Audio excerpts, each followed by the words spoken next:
this video, I want to share the information that hopefully can answer your Canadian immigration related questions. Here are the chapters in this video, so you can skip to the relevant part directly. So why am I making this video? Family, friends, and strangers still reach out to me to ask about immigration advice, and I'm sure that there are more people who want to reach out but are hesitant. So I thought I'd share this advice here in one place. I feel that I'm qualified to do so as I earned a certificate in various areas of Canadian immigration law. Then I practiced as a licensed immigration consultant for about 4 years. During the course of my practice, I was able to help a few hundred clients in different areas. So let's start. What are the immigration options that you have? Canada wants to accept 1.3 million immigrants in the 3 years from this year, 2022, all the way to 2024. 2023, 450,000 immigrants will be coming here, but they will be coming here in different categories. Not everyone is a skilled immigrant. So here is the split of the 450,000 immigrants that are coming. Oftentimes a lot of fraudsters and people who are trying to gain your attention, they advertise 1 million, 1.3 million, big numbers like that. So the number is technically true, but there are different categories within this number. Not everyone will be coming as a skilled immigrant. So let's look at the split of this number. Here is the split of those 450k. 253k will be coming in the economic class. Economic class means the federal skilled worker class, Canadian experience class, federal skilled trade workers. This is the mainstream immigration program. This is where skilled professionals, engineers, doctors, semi-skilled professionals, truck drivers, chefs, cooks, all the people who apply to Canada based on their education and work experience, they come through this economic class. So out of 450, 253k, that is the economic class. 109k come through the family class, which basically includes spouses of Canadian permanent residents or citizens. So if someone gets married to someone outside of Canada, they can sponsor them to come to Canada. This also includes parents and grandparents of Canadian citizens and permanent residents. The third category is refugees, and about 74,000 people will be accepted as refugees. And the last category is humanitarian class, which is a very specialized subset class. Those people who fit the criteria of humanitarian and compassionate reasons, they are given PR. So if you're not a refugee and you don't already have a spouse in Canada who's a permanent resident or a citizen, most likely you will apply through the economic class. Within the economic class, you have the highly skilled workers, and the second major category is called the provincial nomination, which has about 86,000 applicants planned for next year. We'll talk about the PNP program in a minute. Within the economic class, we have only 75,000 seats for the federal skilled worker, federal skilled trades, and Canadian experience class. So out of that 253k, we're left with 75k. Canadian experience class is only for people with at least 1 year of Canadian work experience. And the skilled trades is for a specific group of professionals who work in the trades. For example, plumbers, electricians, welders, etc. So for most people, their main option is the federal skilled worker program. Even if you assume that 75k is all dedicated to the federal skilled worker and divide this annual quota by 12 months, there will be around 6,000 people who will be accepted to come to Canada every month as a skilled immigrant. Now, out of 7.75 billion people in the world, each month only 6,000 people will be accepted to come to Canada as a skilled worker. So this becomes very competitive. You might have seen your friend or an uncle who managed to come easily to Canada years ago, or at least it seems that they managed to come to Canada very easily. Well, times have changed. The criteria now is very tough. So the question is, how can you calculate your score? You need to check the CRS calculator. It's an online calculator free of charge where you can go and calculate your score. So this is how you calculate your score. So this is how you'll know your score. The CRS calculator, or the comprehensive ranking system tool. All you have to do is you can go to Google, type CRS calculator. The address is cic.gc.ca. over here for this link, so you know this is the actual government website, whereas all of these other links, canadavisa.com or movingtocanada.com, they're not official government websites. So you go to the first one. I'll also leave this link in the description. You click here, and this is the page of the CRS tool. If you've already used this tool, feel free to skip this part. Look at the timestamps to move to the next section. Otherwise, again, this course is a very basic level course, so I'm going to take you through this calculator so you can check your own score. So first of all, it's a very simple calculator. You have to use these drop down menus, choose the relevant options for yourself, and then come up with a score. For our purposes, we'll look at a couple of scenarios. For this first scenario, let's assume we're calculating the score for someone who is 29 years old. They have a bachelor's, 4-year bachelor's and a master's degree, and they have a very good score in IELTS. Let's assume that they're single for now. So let's go ahead, What is your status? We'll say never married or single. How old are you? We choose 29. So for this level of education, we can only choose level of education as per the educational credential assessment we've received from Canada. So there are about 4 or 5 organizations within Canada who look at your degrees and then they give their verdict about your education, whether or not that meets the Canadian standards or not. That's a separate process. But let's assume you have a master's degree. Canada recognizes your master's degree. So we'll choose that. And by the way, most main colleges and universities are recognized, so this shouldn't be a problem for most people. Have you earned a Canadian degree, diploma, or certificate? So if you have not studied from within Canada, you will choose no. Official languages. This is about your ability to speak, listen, read, and write English or French. So you have to take an official test, for example, IELTS. So let's assume you have written the IELTS exam. It has to be IELTS general, not academic. And for speaking, reading, writing, I'll assume a score of 7 out of 9. And for listening, I'll assume a score of 8.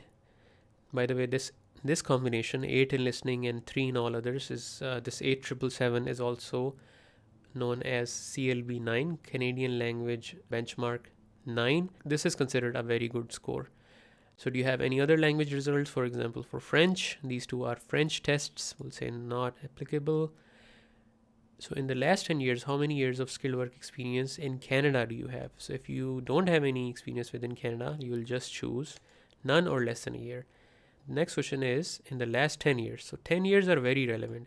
Any experience you have before 10 years does not really matter for the purpose of points calculation. So how many years of total work experience outside of Canada? This is foreign work experience outside of Canada. Do you have? And it has to be in one of these 4 NOC tier categories.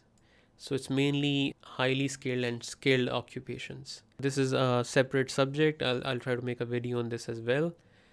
But let's say you have more than 3 years of experience, you'll choose this option. Also note that for the purpose of score calculation in this tool, for the purpose of CRS score calculation, it doesn't matter if you have 30 years of experience or you have like 4 years of experience, you get the maximum points at 3 or more years. Now there is a separate calculator, which is Federal Skilled Worker Eligibility Calculator. Out of 100 points there, you can get slightly more points.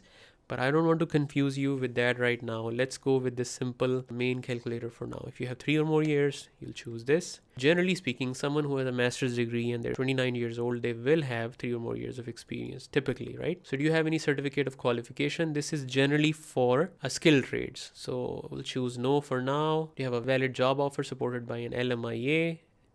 No, again, for now. We're looking at a simple case. Do you have a provincial nomination? Again, we'll choose no. Do you or your spouse have a sibling in Canada who is a permanent resident or a Canadian citizen? In our case right now, we've assumed that you're single. Let's say you do not have a sibling. So we'll just choose no. We calculate our score. This is an explanation of different factors of how the score was calculated. And this at the bottom is your actual score, 469 points. And this is very typical. Someone with a master's degree, 29 years of age, they end up getting this score. Now, notice that 29 is kind of like the optimal age, because by the age of 29, you generally have 3 years or more of work experience and you do not lose any points for age. If I go up and if I start increasing your age, so let's say if I make it 30 years, I go back, I hit calculate your score again. This changed, right? So let me show you at the bottom. The score dropped from 469 to 464. You lost 5 points. And this keeps on happening. So let's say you are someone who is 40 years of age. If I go down, notice that the score was 105. It drops down to 50. Your overall score drops down to 409. So even though you might have a master's degree, solid work experience, you will lose points for your age if you're above 29. And that's what's happening over here. Let's go back to this calculator again. Choose 29. click calculate your score. We're back at 469. Let's say you do have a sibling in Canada. You will get 15 more points for that. You get 484.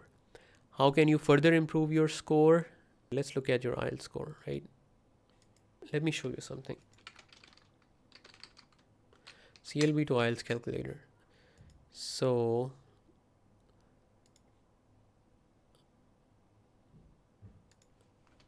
I want to show you how you can get to. So we were at CLB 9, which meant 8 in listening, 7 in all others. For CLB 10, for the next level, you need to have at least these scores. So 8.5 in listening, 8 in reading, so 8.5 in listening, which is the next level, 8 in reading, which is again the next level. Writing and speaking are both 7.5. So if you have that score, which is pretty much the maximum you can get, let's see what your score ends up at. We were at 484. If I hit calculate, you get 496. So you got 12 additional points. But again, I realize for most people, obviously it's not in your control whether or not you have a sibling. Let's take out sibling. If you're someone who doesn't have any sibling in Canada, and you don't have Canadian education, you don't have a work permit, you don't have a provincial nomination, you don't have Canadian education, and you have a master's degree, this is the best score typically that you can get. Obviously, if you have a higher degree, let's say you have a doctorate degree, if I go up, which is the next level, if you have that, score will go up from 481 to 496. Now again, without a sibling, you again ended up at 496. You got 15 additional points for your PhD. The only challenge is that by the time most people complete their PhDs, they're generally in their early 30s. If you do have a doctorate degree, you have very good scores in your IELTS, and you're 29 years old or younger, you can score 496 points, which is a very solid score. Let's look at another example. In this case, we'll just change the PhD. We'll make it a master's degree. Age is 29, but let me show you the impact of language. So if you score 6 in each, which is again a decent score, generally speaking, but for the purpose of Canadian immigration, it's not much. You end up at 363 points, a world of difference just by changing your scores. So if I take it back to 8777, CLB 9, you'll see right now it's 363. Just by improving your IELTS score, you end up at 469, a difference of 106 points just because of your language results. And the reason for that is you get higher points for your experience and your education if you have a good IELTS score, because they say that you studied and you work at this level of English proficiency, so you deserve a higher score. I don't think we need to look at another scenario right now. You can basically play around with this calculator and calculate your score. Now the second thing is, how do you know what your chances of success look like? We'll again open Google and we'll check express entry rounds of invites. The top link, canada.ca, is the official government link. We'll click on that. This will show us the previous minimum scores that were required to receive an invitation to apply for Canadian PR. So in the last round of invites, which at the time of recording this video was November 23rd, the minimum score required was 491. So if you were 29 years old, you had excellent scores in IELTS, even if you didn't have any siblings, you would have received an ITA, provided you had 3 years of work experience. You would have received an ITA. ITA is basically an invitation to apply for Canadian immigration. If you look at the previous rounds, it tells you that before November 23rd, the minimum scores were 494, 96, 500, 504. So they kept dropping from all the way from 796 gradually to 491, because the government was not sending any invites for the federal skilled worker programs. So no program specified means that this covers the federal skilled worker. Provincial Nominee Program, these invites were specific to PNPs only.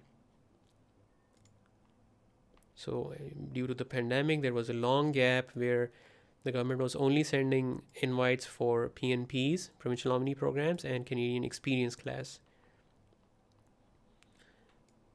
The last set of invites were sent out in December 2020. So after almost a 2-year gap, they started sending the invites again in July, and that's why the score started dropping.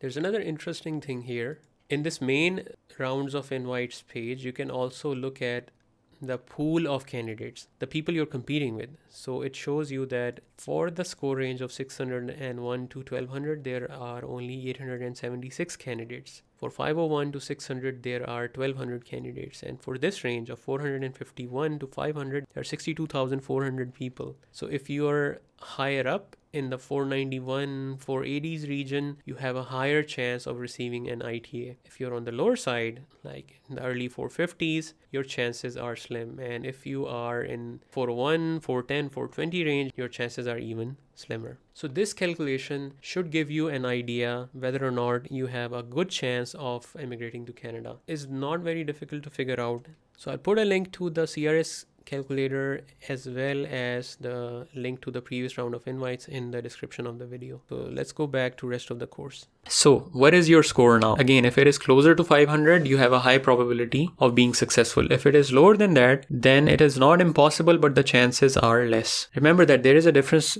between eligibility to apply for Canada and actually being successful. For example, you need to pass high school to be eligible to apply for university. But will you get into your desired university? Maybe. That depends on other factors. For very competitive universities, it is much harder to get into them. But you're still eligible. No one is stopping you from applying. But it doesn't mean that you'll actually be successful. Unfortunately, that is what some lawyers and consultants do, that they don't make this clear to you. They use legal language, which is confusing. They say things like, you're eligible to apply. There are many options. Provincial Nomination Program is one of them. Last year, 50,000 people were able to apply through Provincial Nomination Program. There were some people who had a very low score, 300 something. Now, technically, each of these statements might be true. Yes, you are eligible to apply. Doesn't mean that you'll be successful. Yes, a lot of people came through the Provincial Nominee Program, but they met certain conditions. So they either had job offers from within Canada, which they got themselves. No one helped them with it. Or they were in certain high demand occupations where there was a genuine need for them. So the employers went through all the trouble and gave them those job offers and helped them with their work permit. But the chances of this are slim. Or in certain cases, someone has a sibling or a close relative living in a specific province, like Saskatchewan. If you have a sibling or a relative living in Saskatchewan, there are high chances that you will be able to come to Canada through the Provincial Nominee Program. If that is not the case, if you don't have a job offer, if you don't have a relative, or if you don't have work experience, or if you haven't studied from a particular province, chances are very slim that you'll be invited through Provincial Nominee Program. There are only a few exceptions. Maybe you have experience in a specific occupation that is in very, very high demand. There is a lot of demand, but the supply is lower. Then there are some chances. But generally speaking, chances are low. So think about that. Beware of this. Check your score,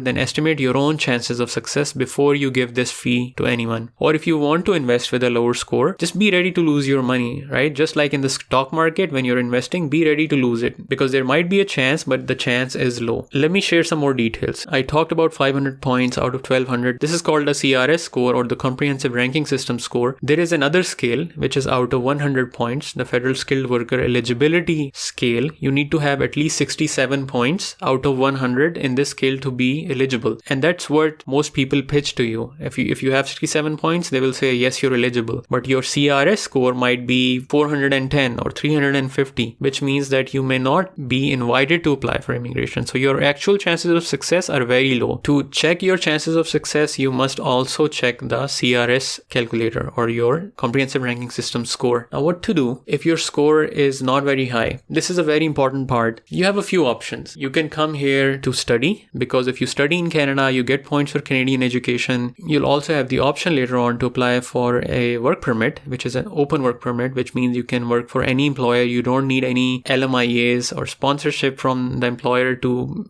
to work, you can also invite your spouse to work while you're studying and while you're working. So in essence, if you're studying here, your spouse can join you and work while you're studying. And then when you get your work permit, they can also get another work permit and continue to work. That is often a very good option. Thousands of applicants utilize this option to enhance their qualifications, get a better score, get Canadian experience, so that way their profile is more competitive, and they can also apply in CEC, the Canadian Experience class. But for study permits, the refusal rate is pretty high. Countries in the subcontinent, 50 to 70% of the study permits are refused. So you need to prepare a very strong application. I can prepare another video. In fact, I can prepare a small crash course on how to apply for a study permit if you're interested. If there is enough interest, I'll make a course on how to apply for study permits and how to apply for study permits such that your application is strong with fewer chances of refusal. The second option, if you're a senior professional or an entrepreneur of a medium or large sized company, this is not for sole proprietors. You can apply through intra-company transfer. And I'll link a video that I made on intra-company transfer in the description. Another option is federal startup visa. It is a difficult option. It is for genuine startups. There is a lot of miscommunication regarding the federal startup visa in the market, especially in the subcontinent and the Middle Eastern region. So you have to be very careful. If you're a genuine startup, you can explore this option, but never fall into the trap of people saying they will bring the idea to you and they will partner you up with strangers and you'll each pay them $50,000 or $100,000. Stay away from that. I'll also link a video on the federal startup visa in the description. Work permit with LMIA is another option. It is again very hard. There is also a lot of miscommunication here, but there are a lot of people who come through this option. Just keep in mind, work permits, getting jobs in Canada is much harder than getting a job in the Middle East or somewhere else in the world, because the employers have to justify to the government that they couldn't find someone with the desired skills locally within Canada. That's why they're inviting you. They have to pay money. They have to go through interviews at times to justify your position. That's why it is much more difficult. There is a lot of fraud in this area as well, where there are unfortunately some people who will ask you for thousands of dollars to give you a job offer, which is illegal. You cannot buy a job. People are not allowed to charge money to sell jobs outside of Canada. If you get caught,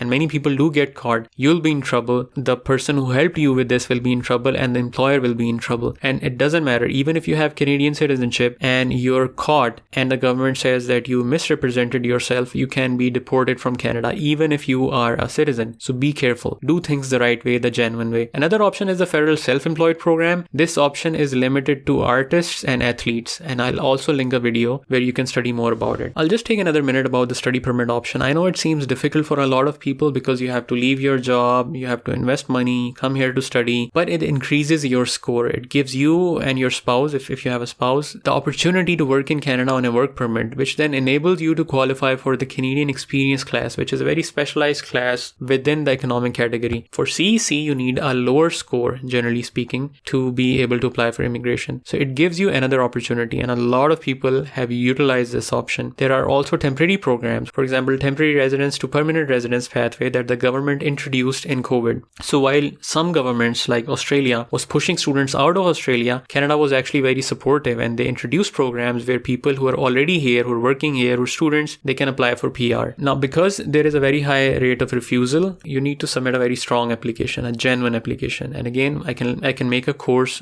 and tell you more about that. If you're interested, let me know in the comments. Another very important question is, who can help you apply for Canadian immigration? First of all, you don't have to hire someone. If you are a detail-oriented person, you think your case is not too complicated, and you can study IRCC's website and some other forums for research, yes, you can apply by yourself. There's no harm in that. But if you do need professional help, legally, you can only hire licensed Canadian immigration consultants that have been licensed in Canada, or Canadian lawyers. There are a lot of consultants outside of Canada, but they don't have a license. So I'll also put a link where you can actually go, put in the name of the person and verify if they're licensed or not. Because those other folks outside of Canada who sometimes claim to be licensed, they're not. When they submit the application, they're submitting as you. They don't represent themselves in the application. So basically, they're deceiving you. So just be careful. Hire the professionals. So that's it, folks. I know there was a lot of information, but if you're interested, hopefully you found this to be helpful. Thank you very much.